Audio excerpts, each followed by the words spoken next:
Hi everybody, welcome to Ms. Miller's Fire Pit Friday. I'm so glad you can join me here today. Can I read to you a couple books? Let me get out my adventure pack and let me find my books for you.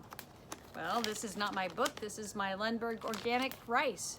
Ready made, I can just scoop it right out of the pack. This is not my book. What is this?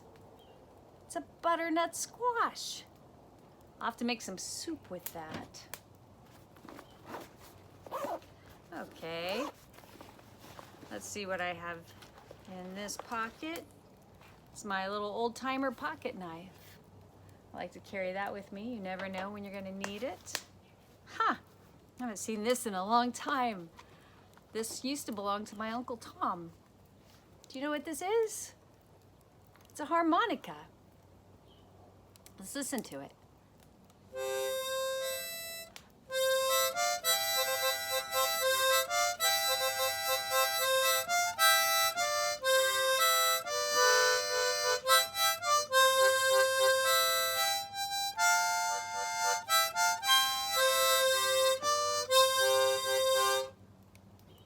Huh, it made some music there.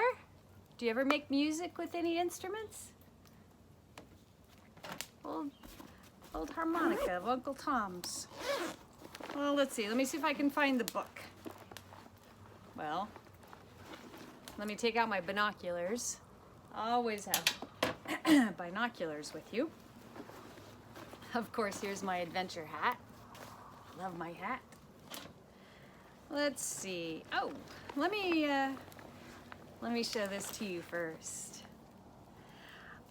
Remember this bird book? I've shown you several birds from here: the American robin, the killdeer, the spotted towhee, and let's see which one we have to show to you today. Let me find this one. Okay. It says, I live in marshes and show red patches on my shoulders when I fly. I wonder what bird that is. It makes this sound. Some people say it says conqueree. Can you hear that? Conqueree.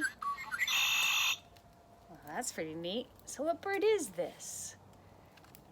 It's the red-winged blackbird, Agelaius phoeniceus. That's its Latin name. I say Agelaius phoeniceus. You say Agelaius phoeniceus. That's awesome. Phoeniceus means deep red color. Agelaius means gregarious. That means they like a lot of company. Are you gregarious? Do you like a lot of company? We can't have too much company right now, can we? And so if you're gregarious, it's a little bit of a difficult time. But that's okay. It won't last long. Well, here are some books. Let's see, this one's Eric Carle book, A House for Hermit Crab. We'll read that sometime. I like that book a lot. Oh, I love this one. It's called So Much by Trish Cook. Have you read that one before? We'll definitely take a look at that sometime. I think I'm gonna read this one because that's a major hint for you. It's called Sophie's Squash by Pat Zietlow Miller and Ann Wilsdorf. It's called Sophie's Squash.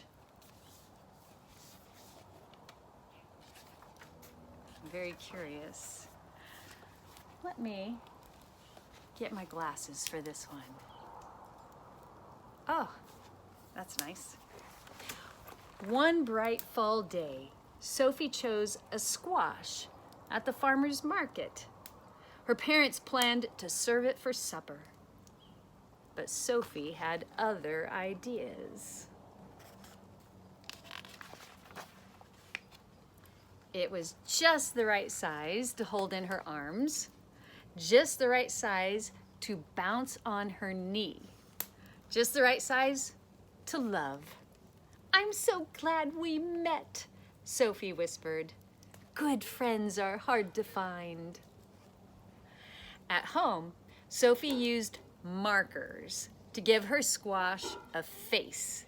Then she wrapped it in a blanket and rocked it to sleep.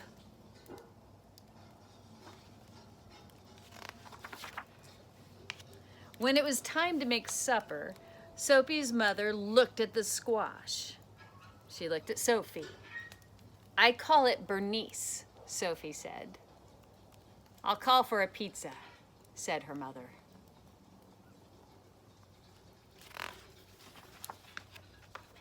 After that, Bernice went everywhere with Sophie. To the story time at library, to visit other squash at the farmer's market, to practice somersaults by the garden,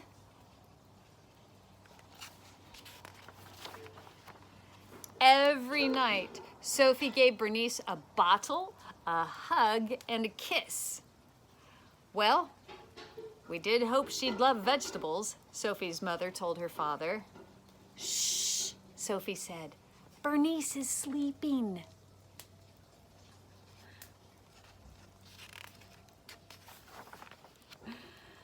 Sweet pea, Sophie's mother said one morning as they made blueberry waffles. Bernice is a squash, not a friend. If we don't eat her soon, she'll get mushy and gross. Let's bake her with marshmallows, and won't that taste yummy? Don't listen, Bernice, Sophie said.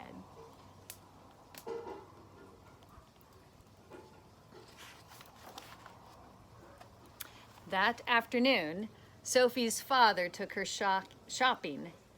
Sugar beet, he said. Bernice is a squash. Why don't you pick a nice toy to play with instead? But the trucks were too hard and the dolls were too soft. Sophie clutched Bernice tightly. No thanks, she said. I have everything I need. After supper, Sophie's parents called a family meeting. Bernice napped in Sophie's lap. Why don't we donate Bernice to the food pantry before she rots, her father suggested. Sophie shook her head. Bernice will last forever. Bernice seems a little blotchy, said Sophie's dad on the way to the library one day. She looks perfect to me, Sophie replied. At story time, some kids pointed and stared. What's that spotty thing? A boy asked. Her name is Bernice and she's a squash, Sophie said. With freckles. Maybe Bernice should stay home next time, Sophie's mom suggested. Why? Sophie asked. She wasn't the one being rude.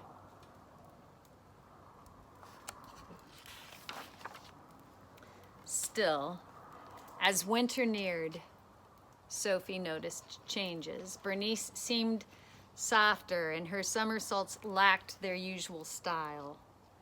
Visiting friends will cheer you up, Sophie said. At the farmer's market, squash were everywhere. Firm, shiny squash. What keeps a squash healthy? Sophie asked a farmer. It's simple, really. Fresh air, good clean dirt, a little love. Well, Sophie thought, I have all that. At home, Sophie cleared leaves from Bernice's favorite spot. She made a bed of soft soil, tucked Bernice in, and kissed her goodnight. Get better soon, she whispered. That night, while Sophie slept, the wind whistled and tiny snowflakes fell.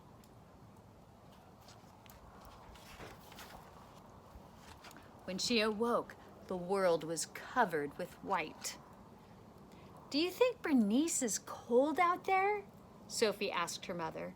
I'm sure she's warm and cozy under her snow blanket, her mother replied.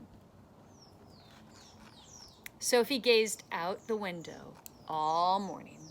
She was still there in the afternoon when her father came home with a surprise. "You need a new friend," he said.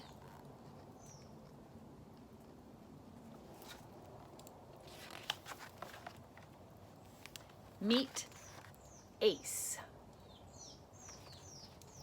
Ace was nice, but boring. He just swam around and around in his bowl.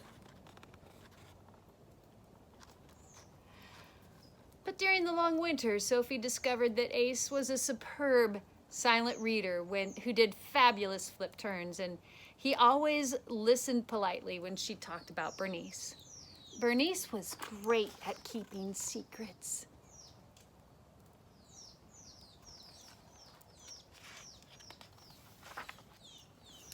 When the snow finally melted, Sophie rushed to the garden.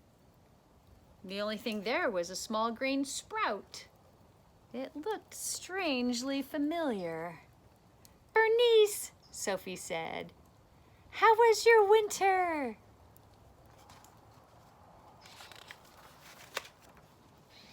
After that, Sophie, Ace, and Bernice ate lunch together every day.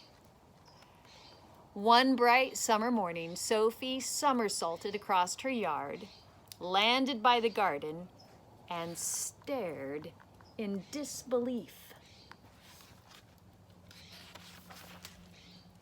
Bernice had grown 2 tiny squash. "Wow," Sophie told them. "You look just like your mom."